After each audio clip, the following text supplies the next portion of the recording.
All right, let's get to the phone line right now. We only have about 10 minutes left, and maybe we could keep her over. I'm not sure what her schedule is like, but Congresswoman Claudia Tenney is on the phone line with us here this morning.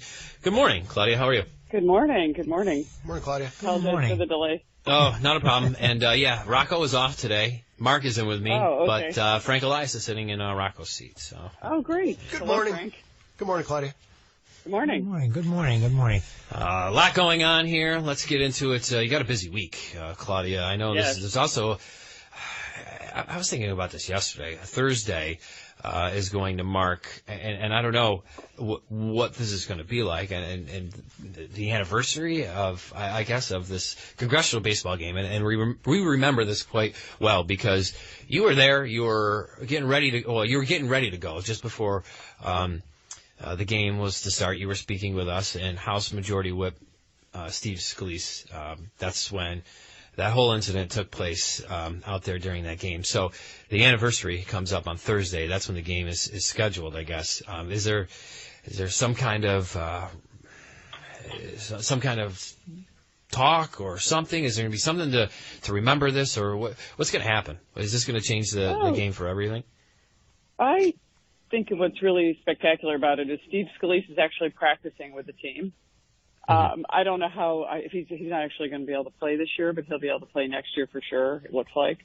So you just have to move onward and upward. And Steve's a tough guy, and he's proved that he is resilient, and we're excited about that. You know, he's still a very strong Second Amendment supporter, and he backs some of the important things that we've done, and strengthening background checks, increasing security, and we've finally put some money in to help our school districts to be safe and also help our citizens to be safer. So it's been it's a kind of it's a bittersweet moment. It was still one of the worst moments, probably the worst moment in my year and a half or so in Congress, just that morning. And I was live on radio with you too as well when it was. Yeah, we remember that very well. We were talking to you about something, and you said, "Wait a minute, hold on, something's happening. This is breaking news," and you told us at that time. I had my TV on. It was on mute. And I looked over and said, "Oh my God."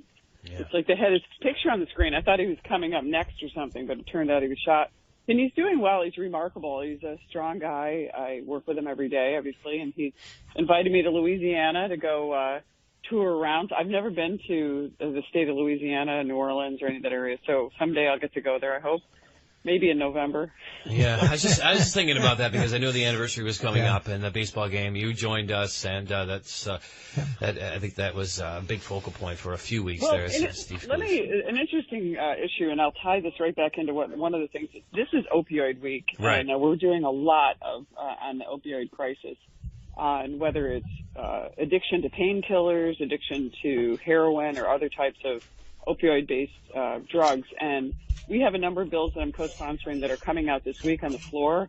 But next week, there's a very important bill that I got unanimously passed in the House Ways and Means Committee, and that's the Expanding Oversight of Opioid Prescribing and Payment Act of 2018. Sorry, these things are long. I got to remember it. We're going to vote on that next week, and that is a bipartisan legislation. As every piece I put in, I hear all these, nobody works together, nobody does anything. You know, every bill I put out is bipartisan, and in my class, I'm actually number one in bipartisan bills that have actually passed and become law. I'm second in terms of introduction. When they talk about, people aren't bipartisan, they're very bipartisan. A lot of what you hear is the media stoking the fire, or maybe it happens on the leadership level. But when it comes to rank and file, and especially my freshman class, we're very bipartisan. We're working together. We're trying to find common ground. I was working with, of all people, Debbie Wasserman Schultz last night in a couple bills that she has in our subcommittee. And by the way, she was helpful in getting the perimeter fence passed with, that we got for Rome Lab a couple weeks ago. She was on the subcommittee. But I just wanted to say that because people forget how bipartisan, we have made a commitment to that, and I don't put any bills out that aren't bipartisan. So this bill is really important because one of the reasons I bring up Steve Scalise, not on painkillers anymore, but what often happens is under Medicare, we're finding out that there very well could be a preference that they're pushing people to opioid-based products for pain instead of non-opioid, less addictive products to relieve pain. And so this is really important to make sure that we're not actually using taxpayer money to encourage and help people become addicted. We want to move the other direction. We want to get people less addicted and less dependent on opioids. Claudia, this bill is going to task them to do that. Claudia, based upon that statement, do you support marijuana to combat opioid addiction? Yeah, I think marijuana has been used in all kinds of ways, especially I supported the bill that was in New York that was for, it was prescribed by a doctor, dispensed by a pharmacist, to give people the chance to find something to relieve pain. I know a lot of people don't want to get addicted to opioids, so sometimes marijuana-based products are working. I have one of my colleagues, Steve Katz, who used to sit next to me in the House of, or in the Assembly. He was someone who had a lot of back pain. He has an unusual back condition that his mother had. His mother is addicted to opioids, and now he is trying to come up with marijuana-based products for pain relief. So I supported that aspect of it. And also, he's also doing it. He's a veterinarian. He's also finding a way and has a business that would actually have marijuana-based products for pets who are elderly and suffering from different kinds of pain and need pain relief. So, yeah, I think that that's something that is very viable. I mean, if you're going to prescribe opioids and you're going to use a doctor and a pharmacist,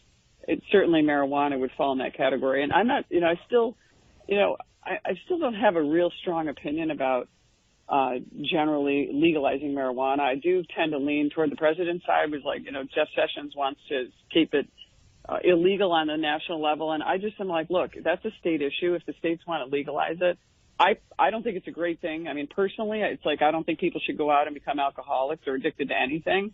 But I also think that people are free if they want to go smoke pot and not be productive, which is often what it leads to. Not always, but often.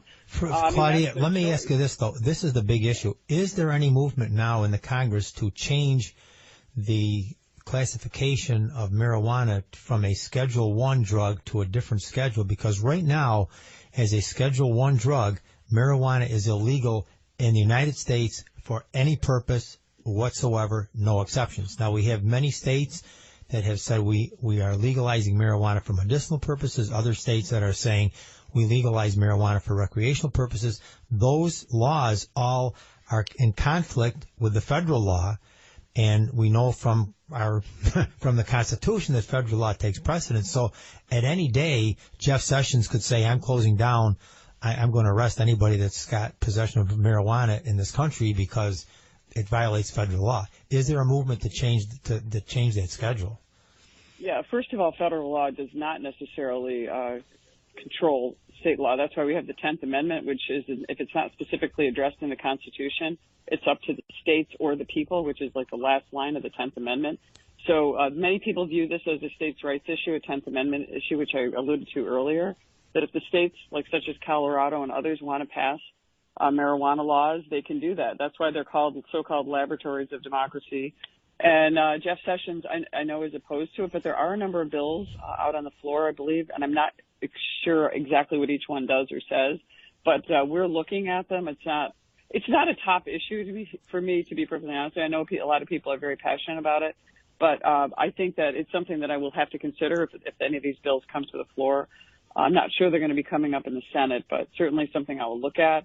Again, I like the idea of the states having rights. I know New York State is an original colony, and we've had a lot of our states' rights eviscerated by a number of things. The so-called Oneida Deal and many other things have taken away the rights of our states to enforce our sovereignty and our own laws. So I'm a big proponent of that and maintaining our ability to govern ourselves free from federal interference. Congresswoman Claudia Tenney joining us here on the Talk of the Town. We have a minute left, and if you don't mind, I don't know if you have time. Can you stick with us after the news for a few minutes? I actually have to go to like 2 meetings at 8 o'clock, and I'm going to try to do both. So maybe we can come on another day this week since we were a little late. It's up to you, but I'd be happy to come on and talk a little bit more about some of the opioid issues. Yeah. Obviously, I'd love to talk to you about the spectacular events that happened this week in North Korea and Singapore and some of those. Yeah. So would love to talk to you about some of those, but maybe tomorrow or Friday would be a day we can come back on and just kind of finish up on those topics. I apologize that I was a little... No, it's all right. I'll try to work it out. Frank, you wanted to throw something out there before... Yeah, Claudia, just one question. Do you support states suing opioid makers